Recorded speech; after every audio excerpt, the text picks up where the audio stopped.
পাচা মাছ রান্ধিমু সহজভাবে গরো যেটা আমরার মশলা আছে ওটা দিয়া রান্ধিমু এখনও দেখরানি কেন ব্লক আর কি আনছি এক ব্লক আনিয়াও ভিজাইয়া লেঙ্গুর আর গলার কান খাওয়াটা ফালাইয়া সকলটা আর কি গোগা উগা ওটা ফালাইয়া আর রান্ধিমু সেম সকল দিনও ওলা আমি ছুরি দি কাটি আর আপনারা চাইলে দা দি কাটতে পারেন যার যেটা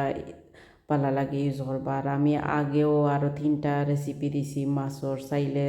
দেখতে পারবা ইলিশা মাছ তেলাপিয়া মশলা লাগাইছি কিলা তেলাপিয়া বোনলেস করে কিলা করছি ওলা দেখতে পারবা আর এখন আমি ও বাসা মাছ বাসিয়া দইয়া বালা করি এখন হলুদ আধা চা চামচ ধনিয়ার মরিচর গুঁড়া আধা চা চামচ আর লবণ ওলা আধা চামচ থাকি আর তোরা কম দিছি দিয়া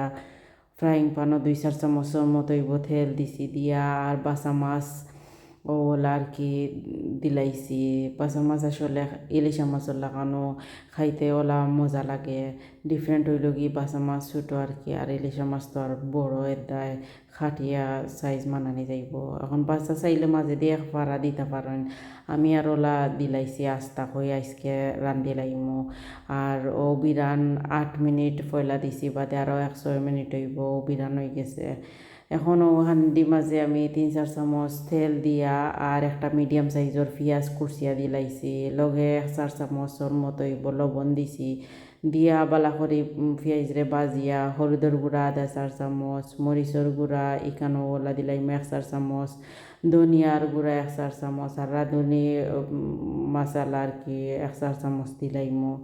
দিয়া আর বালা করে লাড়মু লাড়িয়া আর এখানে আমি তোরা 1 কাপের মতো হইব গরম পানি দিছি দিয়া মশলারে বালা করে কুক করছি করিয়া আরও কাপে 2 কাপ পানি হইব দিছি দিয়া এক লাড়া মারছি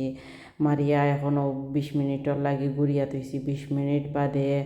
এখনও ধনিয়া পাতা দিলাইছি দিয়া আর যে মাছ বাজিছিলাম বাসা মাছ একটা একটা করিয়া গুলোস দিলাইমু ও দেখরানি ও সেইমো ওলাইলা রান্ধিলে আসলে ফাতলাও আর শরীরের লাগি বালা অত বেশি তেলও লয় না গরুর খানি বালা আপনারা বেচেলার স্টুডেন্ট হইলেও সেম থিং বাদে আরও 5 মিনিট ধনিয়া পাতা দিয়া লগে কাঁচামরিচও দিতে পারেন যদি চাইন আর ও পর্যায়ে যদি চাইন হইরও দিতে পারবা অপশনাল আর কি আর না আমার লাখানো ওলা যদি থাকে না ওলা রান্ধিয়া গুলো বুনিয়া খাইলিবা ওখানে ওলা মাইলাইছি 5 মিনিট বাদে আমি সার্ভ করিলাই আর আশা করি ভালো লাগবো।